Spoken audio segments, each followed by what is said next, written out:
programang ito ay rated SPG. Striktong patnubay at gabay ng magulang ang kailangan. Maaaring may masiselang tema, lengguwahe, karahasan, sexual, horror o droga na hindi angkop sa mga... Kung kasabot sana ako, dinasa ka ng 70 million?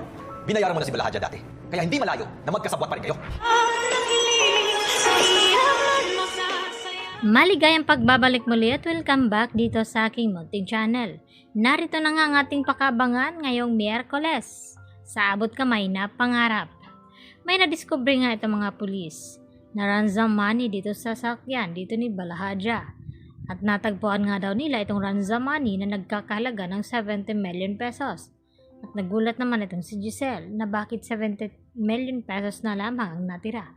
Nasaan daw itong 30 million pesos na nagkakahalaga nga ito lahat-lahat ng 100 million pesos.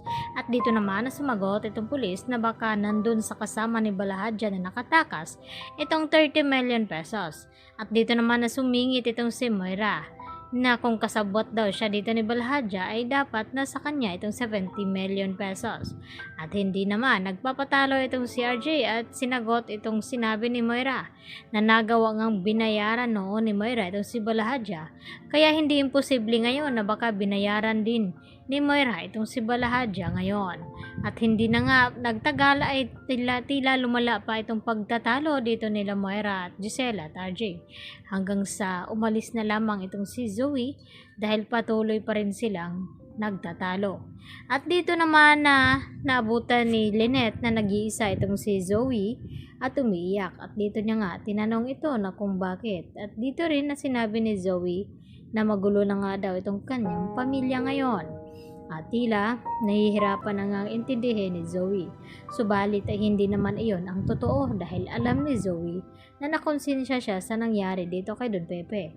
Dahil siya ang dahilan na kung bakit nasa kritikal na kalagayan ngayon itong si Lolo Pepe dahil sa ginawa nitong pagtulak sa bangin. Samantala, matagumpay naman ang nagiging operasyon dito ni Annalyn kay Don Pepe at Carlos dahil mas nasunod itong kagustuhan na gagawin dito ni Annalyn dahil yun ang binigyan ng sang-ayon dito ni Giselle na dapat sundin itong si Annalyn dahil alam niya na magaling na doktor itong kanyang pamangkin. At dito nga na nakalabas itong sina Carlos at Annalyn at Doc Lyndon sa emergency room at ibinalita nagtagumpay nga itong operasyon. Subalit hindi pa nagkamalay itong si Don Pepe at may posibilidad na kapag nagkamalay ito ay baka wala na itong matatandaan.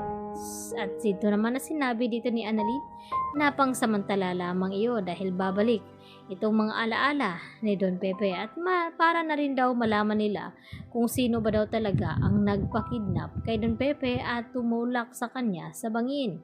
At tila dito naman na kinakabahan itong si Moira at Zoe. At nagtanong itong si Moira na kung bakit nakatingin itong si Giselle dito kay Moira. At dito rin na sinabi ni Giselle sa kanila na kapag nalaman daw nila kung sino itong kumidnap kay Don Pepe at tumulak sa bangin ay sisiguraduhin daw nila itong pananagutin sa batas. At dito nga na hindi makaimik itong si Zoe.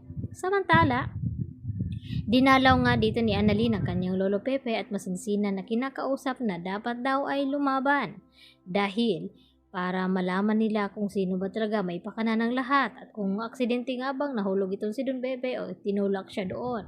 At pinisil-pisil naman ni Don Pepe itong mga kamay ni Annalyn kaya nagulat ito.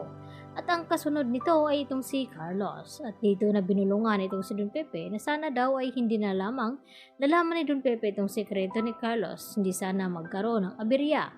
Kaya naman, maya-maya ay nagulat itong si Annalyn nang bisitahin niya ulit dahil nagkamali lang itong si Don Pepe.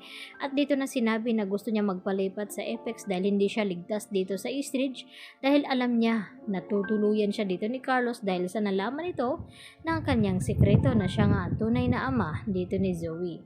At gusto mangyari ni Don Pepe na ilihim muna kina Moira at Zoe na may amnesia. Ito at palalabasin na walang matatandaan itong si Don Pepe dahil may plano silang susorpresahin itong si Moira. Kaya yan naman ang ating pakatutukan maya-maya mga kapuso kung ano magiging kahinatnan dito ni Don Pepe. Makakaligtas nga ba ito? Yan po at marami pong salamat sa inyong panonood.